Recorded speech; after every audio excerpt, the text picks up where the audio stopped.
We're here to talk about the Enabling Environment for Sustainable Enterprise, the new survey that is going to be launched on Thursday, 2 days from now. With me, Tim Parkhouse, he's the Secretary-General of the Namibian Employers Federation. You are a partner in the EESE survey.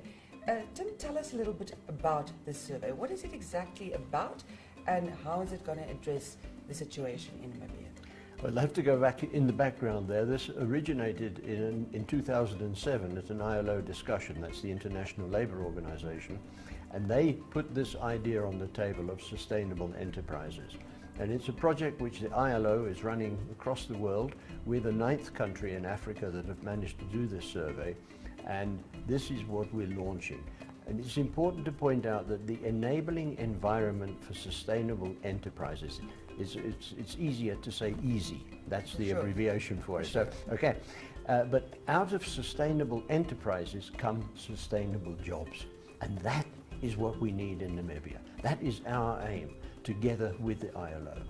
Indeed, employment, a massive problem in Namibia. And what I find interesting from the title is that it is about the enabling environment. So you guys obviously took a look at the current environment. More or less, what did you learn? What we did, we went to approximately 600, nearly 700 different entrepreneurs, different companies around the country here. It was done by a Namibian institution, and we asked them what they see with the problems at the moment and what they see as part of the results. And remember that sustainable means ongoing. It's an international accepted fact that of startup businesses, most fail within 12 to 24 months. What we need is somebody who's not going to fail. We need an environment where Joe is going to start a business, it's going to be easy for him to start the business and to employ people, and to be doing that for the next 15 years. That is that the employees know they have permanent employment, safe employment for that time. That's what's critical. We're looking at 4 P's: people, policy, partners and practice, and how to put them together, because employers can't do this thing alone. Government can't do it alone. The workers can't do it alone. It's teamwork, it's tripartite work. So that's very encouraging. If I take from what you say, there's going to be a very strong element of implementation and monitoring of this whole process. Exactly.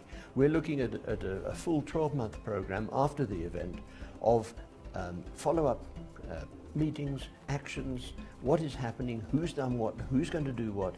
We're not going to let it die. This is the future of Namibia, the future of Namibia's people that we're looking at. Sustainable jobs.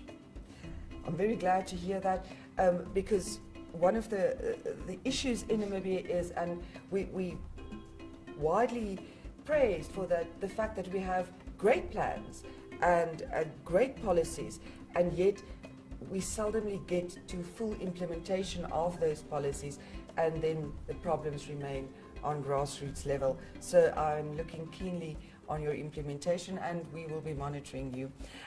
Tim, the project, or the EESE report as such, will be launched on Thursday. Correct. Tell us a bit about that event.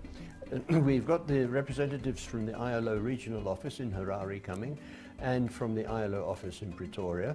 They obviously are key partners and players in this project. We're having a panel discussion with 4 prominent people here, each one representing one of the P's. Inter alia, the Deputy Minister of Planning, Peter van der Walt, he's going to be there. We'll have the unions represented by their Secretary-General, and then 2 partners of this. And at the end of it, there will be obviously question time from the audience.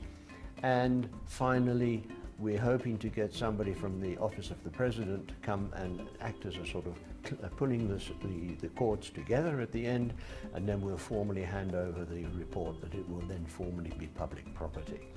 It's an exciting step for the NEF. I think it's an exciting step for Namibia. I think it's going to make a difference for Namibia. I hope so. Indeed, an exciting project for the NEF, but as you mentioned, there are also other partners. In terms of the importance of the tripartite dialogue in Namibia at the moment, How important is it that all the parties come together and talk about the issues? The tripartism is the basis of the International Labour Organization, and it's the three. I always think of it as that cooking pot when you do your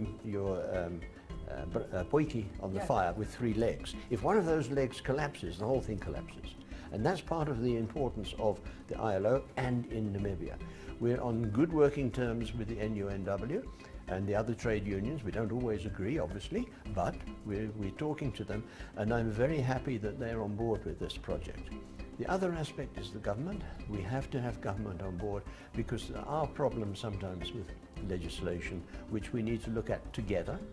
And remember, or I say to everybody, we're not going to do away with regulation, but we need to make it smarter, easier for people to do business, hence the EESE subject. We're looking forward to the launch on a Thursday, and in a run-up to the event, this was our first interview with the NEF around the EESE project. We will be following it up tomorrow and the day afterwards with stakeholders in this project, and once the launch is finished, we will also regularly update the Namibian people on the progress of the EESE project. And we're very grateful that NMH is on board to assist us with this. Thank you. Thank you.